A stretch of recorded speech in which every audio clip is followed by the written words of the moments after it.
Hey y'all, boa noite. How you doing?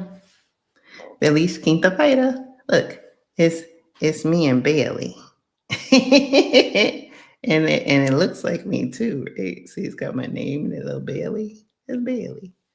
I'm drinking some tea. So boa noite. How y'all doing? Happy Thursday. Life is good. Life is great. Trying to get everything together. I've been nesting the past few days, getting ready for, got something in my eye, getting ready for the Job Liberation Virtual Summit for Black Women is this weekend, and yours truly is a speaker. So there is still time to get your ticket to the Job Liberation Virtual Summit for Black Women. And I guess I should introduce myself. Hi, Krishan. That's me. Founder of Blaxit Global, host of the Blaxit Global podcast, about to wrap up season 7. Just released an episode on Monday featuring Courtney Bowden from Black Expat Stories. And that was our last guest interview for the season. I will close out the season in 2 weeks and put it to bed and get ready for season 8 next year. It's kind of hard to believe that this episode coming up is episode 80. So for people who like, look, I don't know how to move abroad. I don't know what it costs. I don't know if there's Black people here. Baby, I've got, what's that?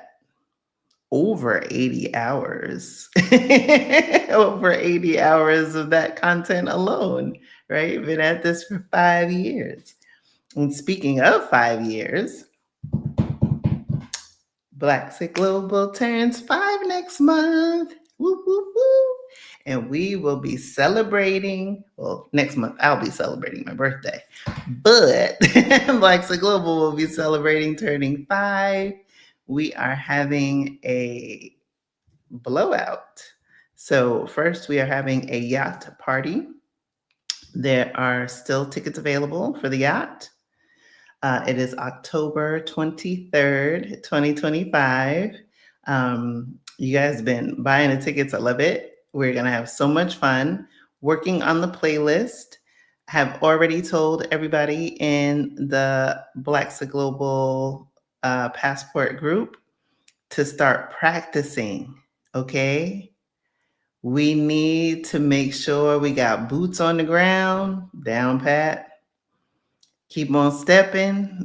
We're going to be line dancing. We're going to be having some fun. And then October 24th, we have the co-founders of Exodus Summit, Stephanie Perry and Rashida Dow. They're going to be coming here to Lisbon, and we are going to have another celebration. So at least 2 in a row, possibly some more stuff happening that weekend, but it's still in the works. But those are the 2. Now, I need to tell you, if you've been on the fence about buying your ticket for the Exodus Summit meetup, there's 3 more spots. 3, because I looked right before we got on. There's 3 spots left, and then that's it. I'm shutting it down because we have a capacity, right? There's only so much the restaurant could hold. So 3 more spots. So if you've been thinking, oh, I'll get around to it, October is a long time, from now. It is not. It is not a long time from now. So if you've been thinking about buying a ticket, thinking about buying the ticket for somebody else, a spouse, because this is a co-ed event, right? So I shouldn't say right like For some people, they're like, wait, what? This is new information because Exodus Summit is for Black women only. But this event is co-ed. So if you've been thinking about bringing your spouse, or your spouse has been like, man, I want to get in on some of this fun, this is your time. But I'm going to tell you, probably by this time next week, I'm going to shut it down. So let's see who's in the chat, and then I'll finish my announcements. I'll finish all of my announcements, and we'll get into tonight's topic. I've been talking a lot. Your girl's been interviewed. I keep getting interview requests. Mm. I gave an interview yesterday, got another request today. Your girl's been busy. Hey, really for the world was first in the chat. Felice Juvesh. Yes. Hey, how you doing? Jametta, Siobhan, Action VJ. Hey, boy night. Maureen, our channel member. Girl, I do not speak Dutch. I don't even know how to even attempt that. I say I don't speak Dutch, but next week I'm going to be in Amsterdam with Maureen. So I guess I should probably be practicing my Dutch. Yeah, there's going to be a whole 4-country blitz starting next week, which is why I've been nesting and resting, because I need to make sure I got enough gas in the tank for Amsterdam, south of France, right? French Riviera, Monaco, Italy. Yeah. Your girls getting back on the road. Yes. Hey, Kay Renee. Hey, Cheryl. How you doing? Marcus is in the house. LaRonda, how are you? Tanya. Hey, Deborah. Oh, wow. Costa Rica, Pura Vida. Yes. Yeah, that's a great question. Why are you? I think many people are asking those questions now. Hey, Tanya. Hey, Nubia. How are you? Thank you. Yes, right? Because next month I'm going to be 51. Goodness gracious. I mean, it just seems like yesterday that I was partying like a rock star on the yacht. And it's the same yacht I had for my birthday. So if you missed my birthday last year, you missed out on all the fun. And don't worry, I'm going to show y'all what you missed. I've been holding on to some videos. I got some stuff to share. Not tonight. But it's going to be a lot of celebrations in June. I'm on the road in June. I'm on the road in May. Girls on the road. Hey, that's right. Action VJ's got his tickets. Yes. Thank you. Yeah, get your fans. Yes, thank you. Yes, I even have to order my fan. I've been practicing in the house with Bailey because, I'm talking all this smack like, oh, get your line dancing on. I can't be looking, crazy. I can't be half stepping. No. Yes. I'm telling you the playlist. I'm considering releasing the playlist to those of y'all who have their tickets. Not yet. Closer to the event. We're going to have a WhatsApp chat. All that other stuff is coming for ticket holders only. Hey, Catrice is in the house. I'm telling you, start practicing. Tracy's here. Hey, Greta. Now, we both can't not be speaking Dutch. And me, I'm like, oh, I'm going to Amsterdam next week. It's okay. I practice my Portuguese every day. I'm like, I need to be practicing some Dutch. I don't know. Wish me luck, y'all. Abroad means anywhere outside of your home country. Yes. Hey, travel is my passion. All right. And I said I was going to get to other announcements. Let me just make sure I got everything. Yeah, I think I did. Oh, no, one more. So some of you have been hitting me up for Nomad Noir 2026 because 2025 is sold out. Oh, good. Because I was a little worried, a little concerned. I've been boning up on my French in preparation for the second half. But yeah, not so much on the Dutch. So this is good to know. So Nomad Noir, if you are interested in scouting, Portugal with me next year. We are going to have two more cohorts of Nomad Noir, fall of 2026 and spring of 2026. Tentatively, it is April, late April, for the 2026 cohort for the spring. And for October, fall is going to be October of 2026, tentatively. But still working on that. That's more to come on that. Okay. My goal is to try and get through this in an hour because I have an early start tomorrow. Because, I got to get ready for all of this fun stuff that Maureen and I are going to be getting into shenanigans while I'm on vacation. All right. So we're going to talk about the real cost of staying in America. And boy, I mean, like I said, I've been at this for 5 years, right? And the US, if nothing else, is on brand. As I've been like gathering my thoughts on what I wanted to talk about for tonight and even like glancing at the headlines, baby, it's like nonstop shenanigans. And I'm like a bit overwhelmed, but not fully because I have proximity, right? Like I'm distance, right, between me and the US. I don't have the proximity, I should say. Um, so I have some distance. So it doesn't feel that like it feels like overwhelming, but not as bad as if it was there. And I'm like, damn, it's only been, wait, what's today? Today's the 15th. It hasn't been 4 full months. This joke is supposed to be in there another, ooh, baby. Clowning. Like you are importing white South Africa. Make it make sense, Jesus. I'm like, ooh.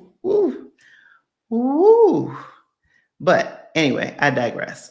So, in order to keep me focused and keep y'all engaged, we're gonna do some talks about like what's the true cost. So here's a slide. We're gonna talk about it. Okay, you guys. Okay, yeah, you can see. Okay, cool. So what's the real cost of staying in America? So here's some stats because I know there's people like me who like numbers, who are visual learners, who want to kind of know like what's the real deal. So one of the things that, everybody's dealing with in America is rising housing costs. And I said housing in terms of the place in which you live, not necessarily the groceries, which has gotten out of hand too. But for some stats, the median rent in the United States is over 2,000 a month. It's crazy. And then Black home ownership is 44.1% compared to 74.6% for white households. Now, we also know, because historical discrimination, oppression, redlining, still, even Black homeowners who go to sell their homes, often their homes don't appraise at the same value, particularly if they have things that are more identifiable with Black households and culture than white households. Discrimination exists at all levels. There's so many trapdoors that exist in America. Now, take that to being abroad, right? And I highlighted, and these would be the same countries. So Mexico, for example, 1-bedroom apartment, Playa del Carmen, and that's this most recent episode of the Blaxit Global podcast features Courtney, who's talking about her life in Playa del Carmen. So if you want to listen to that, which you should, go do so. Not right now though. 500 to 800 a month. Outside of Lisbon, because I live in Lisbon, and the numbers that they had the math wasn't mathing. For a 1-bedroom outside of Lisbon proper, city center, you're looking at anywhere from 900 euro to 1,200 a month. Thailand, Chiang Mai, which I was in Chiang Mai in February. of this year, 350 to 600. Now, I had some fun in Thailand. I lived my best life in Thailand, both in Bangkok and Chiang Mai and Chiang Rai. It is so affordable. And then Nairobi, Kenya. We had Jeffrey on a few weeks ago, and that episode here on our YouTube channel is extremely popular. And he was talking about the condo that is having built brand new for $50,000. Now, that was purchased, but if you're renting, these are some of the prices that you can expect. So you can cut your cost of living anywhere from 40 to 70%. And I'll even throw my own number in here. When I was living in New Jersey, and I had a 2-bedroom, and it was owned by a for-profit company. And each year, like the first year, rent was decent. No, it was more expensive than what I was paying before when I had a whole house that I was renting. But this one was 6 minutes from my job at the time. Then every year after, even during COVID, right, higher and higher. And I even scaled down from a 3-bedroom to a 2-bedroom when my son moved out. And by the time I left, I was paying close to $4,000 a month for a 2-bedroom. And it's like, wait, what? Right? Insane. I pay less than half of that here in Portugal, right? In Lisbon. So just to show you that as an example. Okay, just making sure y'all have any questions. Okay. Oh, before I move on. And so, like I said, that doesn't even take into consideration groceries. $10 eggs. I talked to my mother, she's in Florida, $10 eggs. I talked to my daughter, she's in Massachusetts, $8 eggs. I'm like, eggs? So wait, a gallon of gas is cheaper than eggs? Like, make it make sense. Make it make sense. And that is not, like I said, not even 4 months into this 2.0 administration. So all of Project 2025 hasn't been implemented yet, right? A lot of it has, but not all of it. The Congress is still working on that reconciliation bill. So there's still some surprises coming. But even when I think about my grocery bill, I spend about 50 to 60% less than what I did when I was in the States. Okay, so healthcare costs. US. Now, like I said, I used new numbers, tried to get as recent as possible. Average monthly premium. Now, in the US, your health insurance is tied to your employment. And if you don't have that, either you are uninsured. Some people are underinsured, right? Like they just have insufficient health care, or they're paying COBRA. But average is $563 for an individual and over $1,600 for a family. That is crazy. And the number one cause of personal bankruptcy in the United States is medical bills. Now, that's not even including funeral costs, right? Like people get sick. You know how many GoFundMes I've seen for people who have had unexpected medical issues, whether it be health related or car accident or death? Like that in and of itself has become a cottage industry because people will be fundraising for somebody's funeral costs, somebody's cancer treatment, but the platforms that they use get a cut of that. The processor that processes the payment be it Stripe or PayPal, whatever the case, they get a cut. So it's like it's become its own industry. Like everybody's getting paid but you, right? So contrast that to being abroad. Healthcare in Mexico, $20 to $50 per visit, right? Portugal, my copay when I go to the doctor usually is anywhere from 10 to 20. But my premium is, let's see, I'm in a new band now because I'm a little older. So I pay $1,500 for the year. Thailand, when I tell you the amount of ladies that were getting stuff done in Thailand, I mean everything from the rooter to the tutor, right? But if you're getting straight up healthcare, 15 to 30 per visit, up to 120 per month. Kenya, even less, $10. I haven't seen a $10 copay. I mean, outside of being here, in a minute. So you can save $6,000 to $15,000 a year just in healthcare. And again, that's not even including, oftentimes, balance billing. Even though they said it's illegal, that shit still happens, right? Where you'll go. I remember my last unfortunate big medical expense in the US was in 2022. I had unexpected surgery and I was in the hospital for 4 days.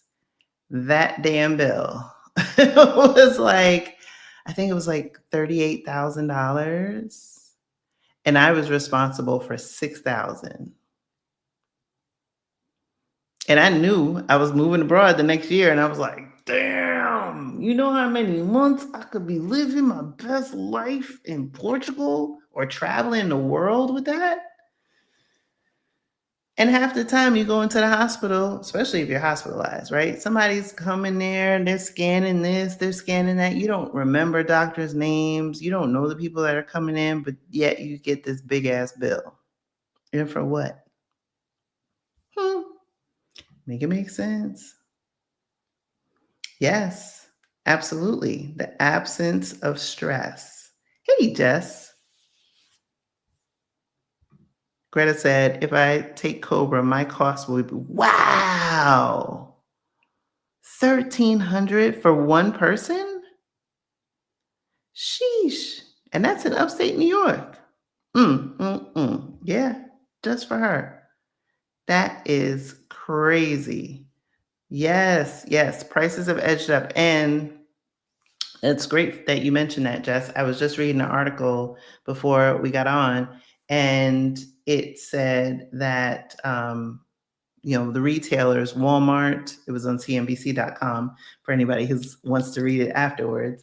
It was saying that retailers, and this was a quote from Walmart, was saying that, the tariffs, the ones at least from China, have been paused for 90 days, but the other ones are in effect.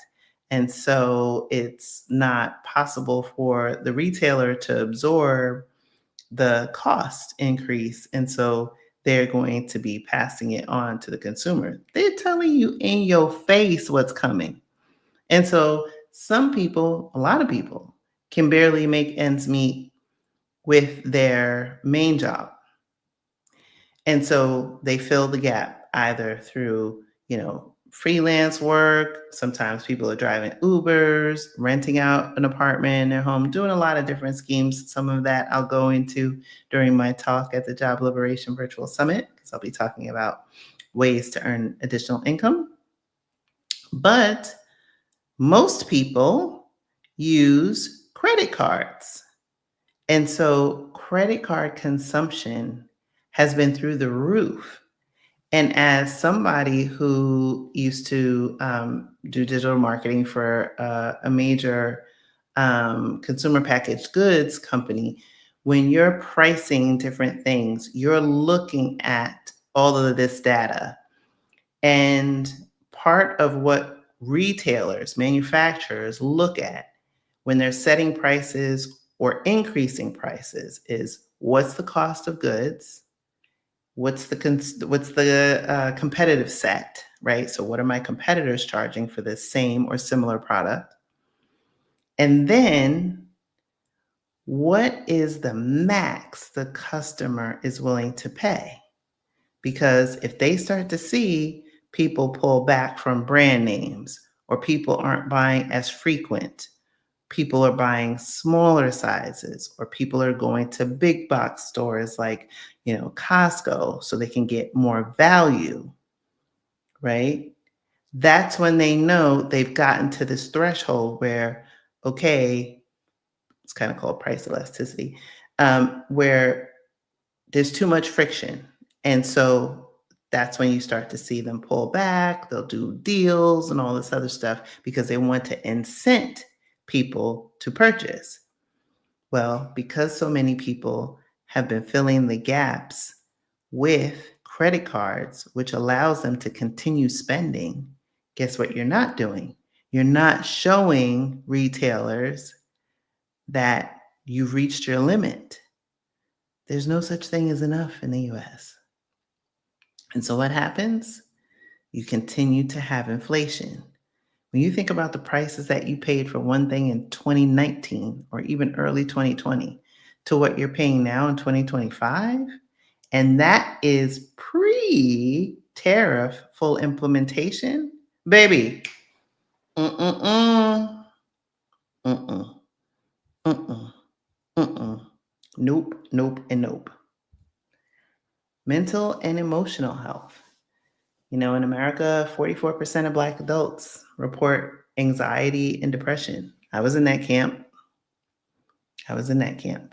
Right? Black professionals face disproportionate, right? We have racialized trauma, microaggressions at the workplace, burnout, hypervigilance, right? Work twice as hard to get, now these days, less than half as much, right? We're talking about workplace trauma this weekend at the Job Liberation Virtual Summit. Make sure you get your ticket. But thankfully now in this day and age, we have more people talking about mental health services and support. Some employers have, EAP. There are different resources, different hotlines, but still, there are a lot of people who are find themselves in situations where they're feeling extreme stress, anxiety, depression, suicidal ideation, right? And they're not getting help. And part of the reason why they're not getting help is if you're already getting, I remember my last rent increase was like $500 a month, right? So $6,000 a year. Where's that mysteriously going to come from? And then you've got $10 eggs, right? Where's that going to come from? And then now you have to pay therapy at $100 a pop for an hour to talk about something that you can't talk about at one time and it's going to be over. And that's if you find a good therapist, right? Who understands what you're feeling and what you've been going through. That's why so many people don't, right? But what we have dealt with, not only through our lived experiences, right? Those of us who are in America now, or those of us who have left, I'm still unpacking a lot of that. But then you think historically what our people have gone through generationally, the generations before. I'm looking at my mother. There were a lot of opportunities that she should have had afforded to her, but didn't because she was born a Black woman in the South, right? So when you compound all of those things, right? My grandparents are buried in a segregated cemetery in Florida, right? When you compound all of those things, you magnify that. And this is just me. There are thousands, millions of people like me who have their own stories, right? Their parent being the first police officer or sheriff or teacher or something, right? Who broke some type of barrier but had to go through a lot of shit to go there and get there, and didn't have anybody to talk to, and may have turned to other things like gambling or drugs, or was just doing a whole bunch of things to try to escape and deal. And then compound that with what we are dealing with today, right? Constantly being gaslit, constantly having your nervous system is being hijacked on a daily basis. In the beginning, social media was supposed to be a respite. It was supposed to be a break from real world reality. You're at work, you're at school, you're on a bus, train, whatever. You're looking at some funny jokes, ha ha ha, right? Sometimes back in the early days of email, remember the chain emails? Forward this to 5 people and good luck will happen and all that other stuff, right? Now you go on social media and it's just a bastion of shit. It's a toxic wasteland in a lot of ways. And so even there, you get gaslit. Then you turn on the news. What happens? You turn on the news. Breaking news. Trump did this. Breaking news. Da, da, da, da. Half the time the breaking news ain't nothing breaking news, right? But they have everybody trained like Pavlov's dog. Oh, I want to see what happens next. And you don't see what's happening in the inside of your body, right? You don't see your endorphins, your fight or flight hormones going up and down, up and down, up and down. You don't see what that's doing to the chemicals in your brain, to the stress hormones that are attacking your organs. Not to mention the chemicals and the shit that they put in relaxers and all this other stuff they've been trying to kill us for centuries, right? That's the emotional and mental toll. Now, contrast that to living abroad. Slower pace of life. Baby, especially now that Portuguese class is done, I am back to my 2 naps a day. I at least got to get 1, sometimes 2. But even that, like that, and even some of the other stress. Like I remember being on the hamster wheel and trying to make sure I got my kids ready for school and get to work and earn this and swallow pride and deal with a lot of unnecessary nonsense, right? Both in my personal life and professional life. And not being able to sleep, having, skin breakouts, hair falling out, right? Not even being regular. Baby, what? Krishan is happy. Krishan is rested. Krishan is regular, okay? But a lot of expats I've had, like I said, 80 conversations on the Blaxit Global podcast. Less trauma, less stress. Those who choose to work-life balance, right? And therapy, if you decide to do that, and we've had therapists on the Blaxit Global podcast, so you are able to get therapy even when you are abroad. We've had people sharing their journeys and being able to start to unpack a lot of what they've dealt with, right? And even here, right? Like it's helpful to have, and we've done it in our Blaxit Global Passport community, particularly at the beginning of the year and shortly thereafter the election, with grounding exercises, connecting us more to nature, connecting us back to ourselves, building that internal intuition that for so many times has been suppressed, right? Okay, pivoting back. Yes. The nap ministry. I love it. Yes. I'm a devotee. Good. Let me see what I'm doing on time. Okay. All right. Financial freedom. I love me some money. But some of the things that, you're dealing with in the States, the average American, and this is 2024 numbers.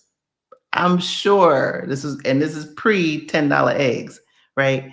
Um, can't cover a $1,000 emergency without putting on credit, which we talked about before.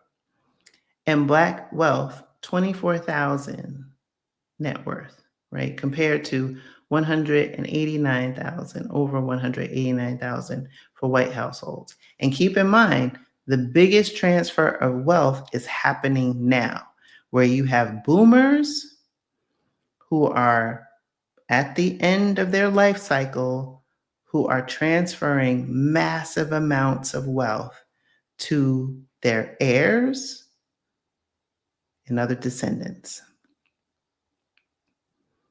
So I've said it before. I know we talk about generational wealth. I am not saying that that's not a good thing, but we got to get the basics right, right? We got to start on the foundational stuff, right? Getting your estate plans together, making sure you have beneficiaries listed on your insurance and on your accounts. Learning about investing. We've shared resources on this channel like Investopedia, which is like Wikipedia, but for investing, and it's free, right? There's no shortage of information. When I was on my journey and I said, okay, I want to move abroad. And even before I realized that I was going to go down this path, as someone who was raising my children post-divorce, I had one income. I had to get smart. I knew I wanted to retire eventually. I didn't know it was going to be at 49, but I had a goal in mind. And so I was like, well, I have to start building my acumen with respect to learning how to invest, right? And being aggressive in that effort. You can't say, well, I wasn't taught that. None of us were taught this shit. And that was on purpose, right? But you can't use that as an excuse anymore. And like I said, the wealth gap, when you have the richest person in the world is Elon Musk, right? Muskrat, 375 trillion, I think he's at. Trillion, right? Now I know on the most recent Forbes list of billionaires, there were over 3,000 billionaires? If I'm not mistaken, I think it was 3,000 billionaires. And less than, of course, 1% of those were Black. And you could take all of the Black billionaires and it wouldn't equal one white one, like at the top. That's how big the gap is. So you could take the Rihannas, the Jay-Z's, the Beyoncé's, like Oprah's, Tyler Perry's, right? Magic Johnson, all of those people's wealth. And you know how you know it's true? Because who owns the NFL teams? Who owns NHL? Who owns basketball, baseball? Think about it, right? Where's the money flowing? Where's the money going? So that's why I said, focus on getting the foundational stuff right.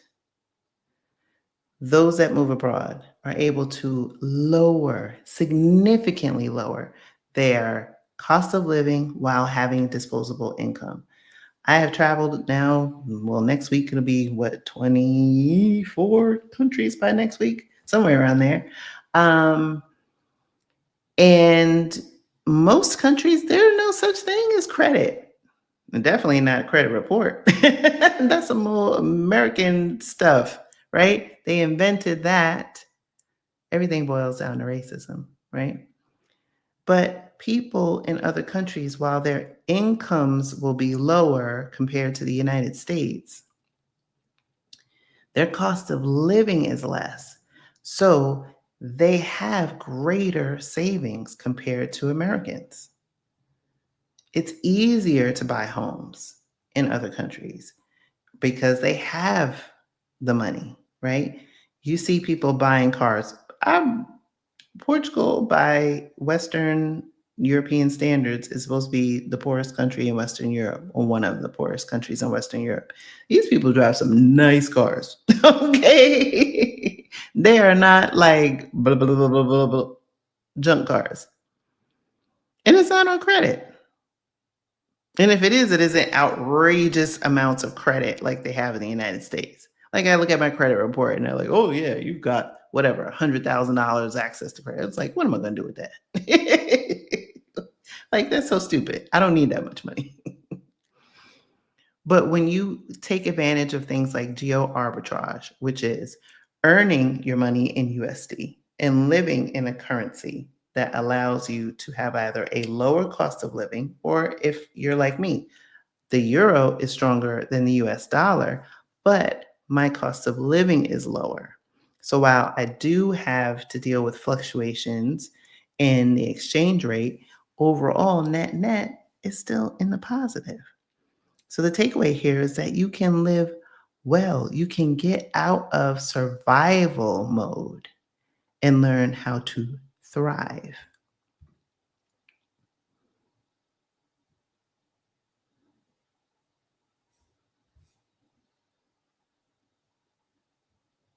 I'm reading your comments.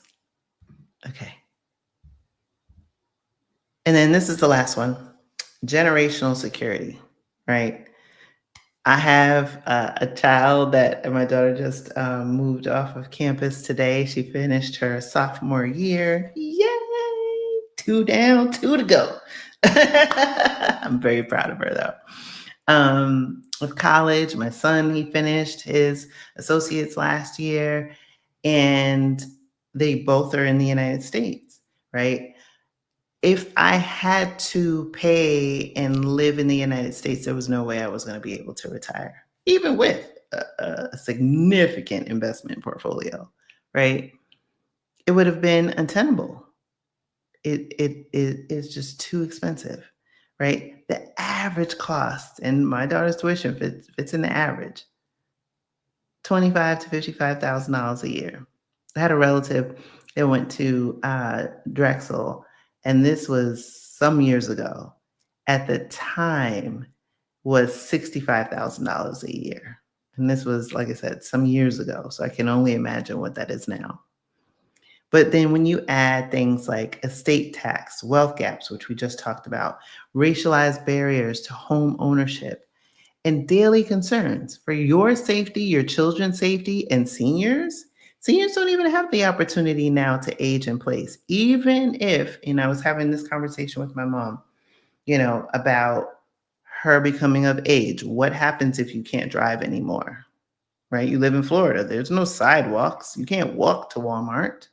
So what happens? What does that look like, right? If you're in the sandwich generation like myself, where you have child or children in school, you are in the middle planning for retirement or in retirement, and you have an aging parent or a parent that's of age, and they have growing needs, medical needs and the like. How do you do all three, right? How do you keep all of the plates in the air without one falling? So abroad, a lot of countries offer low cost or free tuition options. In Portugal, you can get to go to college for less than $2,000 a year. Safe environments. Portugal, for example, is number 5 or number 7 on the Global Peace Index for safety. And then real estate is ridiculously cheap. Now, I won't say Portugal is that. Prices have gone up tremendously. I have no intention to buy here. Zero, zip, zilch, none, nada, no. Now, now there are other countries that are more affordable and have options, right, for home ownership, if that's something you choose. I don't. I'm more nomadic, so I have no desire. But Italy, for example, Spain, Greece, Kenya, which we've talked about, um, Ghana, Belize, there are Costa Rica. There are so many countries where home ownership is still a possibility, affordable home ownership, especially if you're earning in USD or have significant savings in USD or investments. And then for tuition, like there are people who are moving here in their 50s and 60s, and they don't qualify for a retirement visa, but they're taking advantage to pursue a degree they always wanted, or getting retrained in some other field to allow them to still earn. Or maybe they're at the traditional retirement age, but still feel like they have some gas in their tank and they want to give back in another way, right? And so they're able to do that for themselves, be it for their children or grandchildren. These things are still possible. So you can build a legacy, you can purchase a property in another country, pass that on to your heirs, because the laws are very different here. I'll illustrate for a second before we wrap on this point. So in Portugal, when you buy a home, especially like my age, right? I'm not going to get a 30-year loan. I'm turning 51. So they're going to say, oh, well, from 51 to 70. That's all you get, girl, right? So, and they do it in increments. So I think, if I'm not mistaken, it's been a minute, I think it would be like a 15-year. So it's a higher payment than somebody who's younger, right? But that, a couple things that you need to know.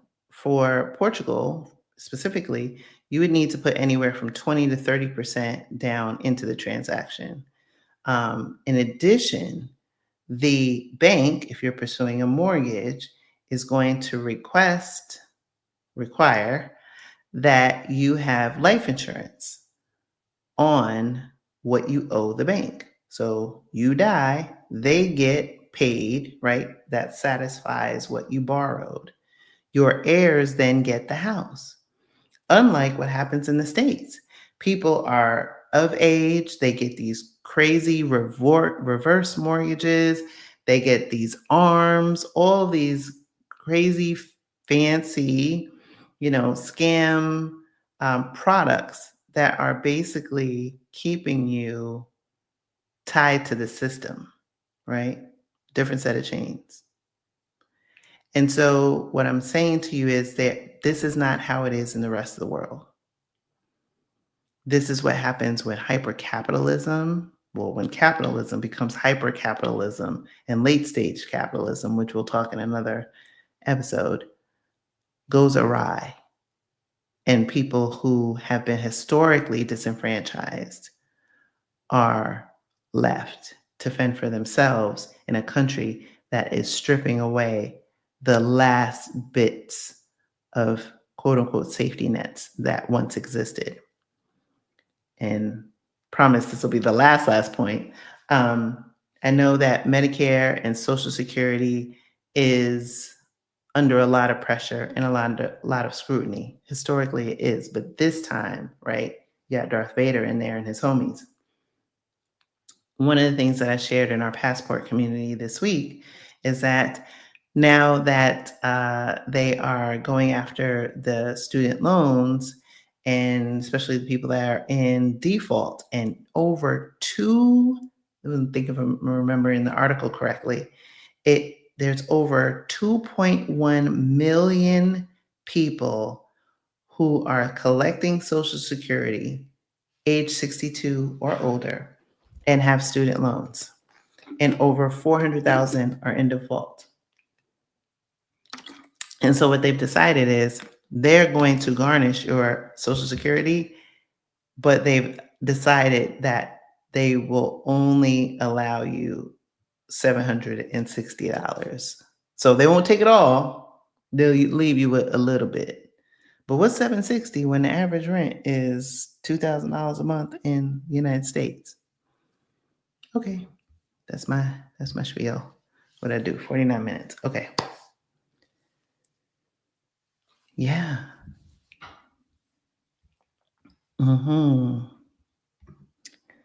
Flutterby said, definitely not the current country my parents expected me to be living in my elder years. Woof, that's a word. Just said, how do we get here?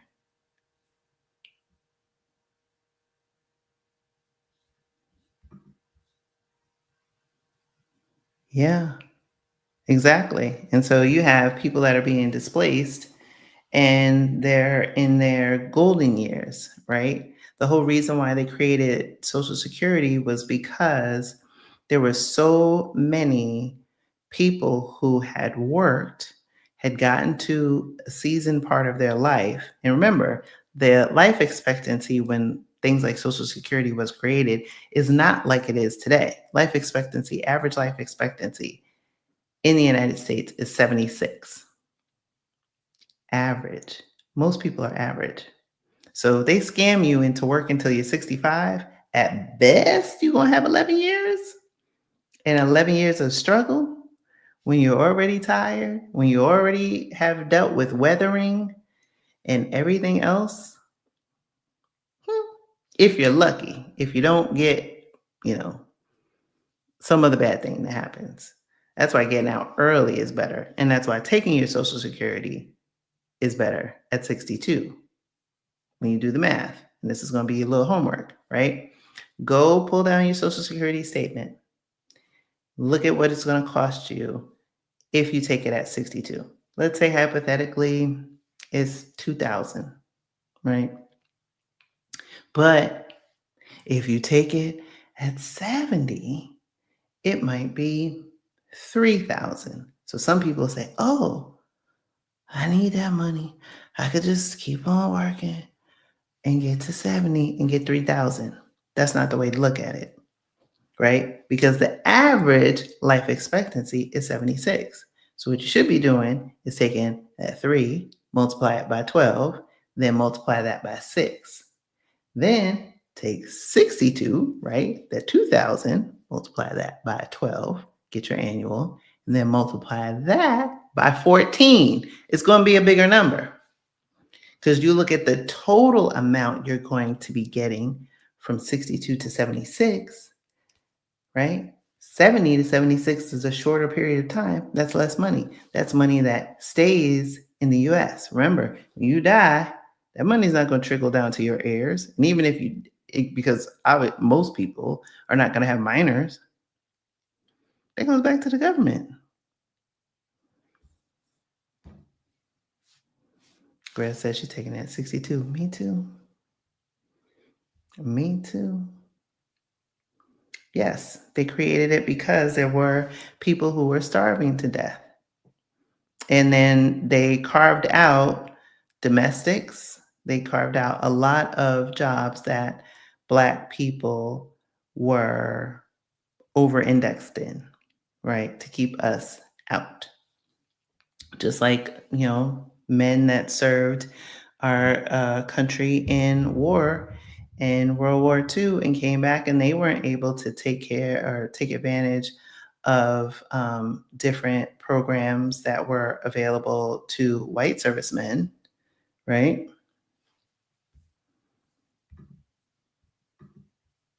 Mm-hmm. Mm-hmm. Yes. Yes. Okay, let me go to the top, see if y'all got any questions. And then we're gonna call it. All right. Okay. Okay. I don't think I need any from the top. Blah, blah, blah. If y'all have any questions, put it in the chat. Greta said, I went to the Asian supermarket in my area. A lot of Black people were shopping there because it was cheaper. Yeah. And think about it. We don't have Black-owned supermarkets, right?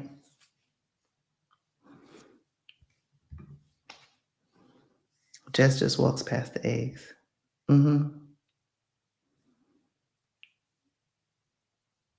Ooh, 1,700 for one person in Cobra? Yeesh. Yeah, I saw the article. They're not even I think he said no Portuguese wine. I was like, yes, okay, more for me. Hmm. Yes, I saw that. Yes. Yeah. If you are a naturalized citizen in America, I would not travel. Mm-mm. Mm-mm. Or if you do, be prepared. Have the name of a immigration attorney at the ready. Hmm. Yes. Let's see. Rhonda said people got those arms and interest only loans because they couldn't afford the amount of the house they were buying in the first place. Facts. Yep, it is not about being reasonable. Oh, yeah. I mean, look at the 2008, 2009 crisis. That happened because of greedy bankers letting people with a pulse, you know, that was it. That was the only criteria. Um, Greta said, honestly, most people's only option is to move abroad. Yeah. Hmm. Yeah. I think if you Google search it, it's on CNBC, if I'm not mistaken. That's where I saw it.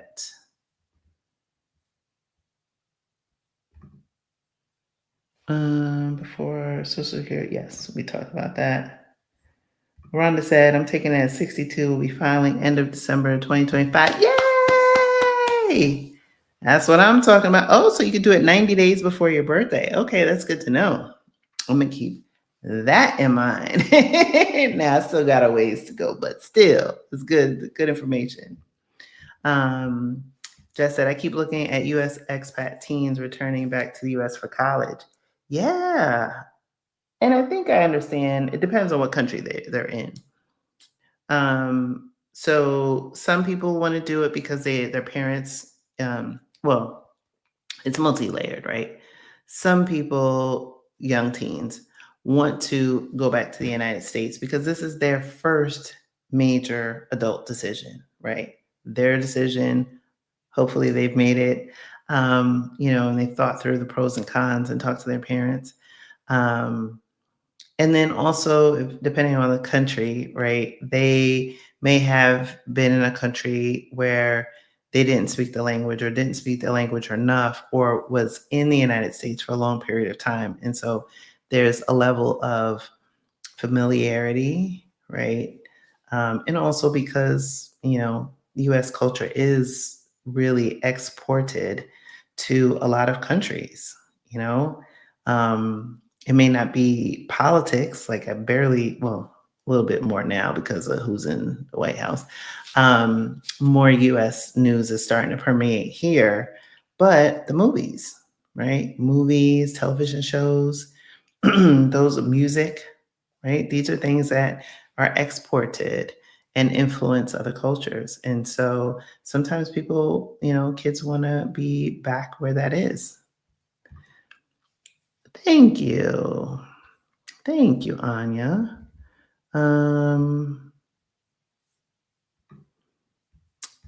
Unique. I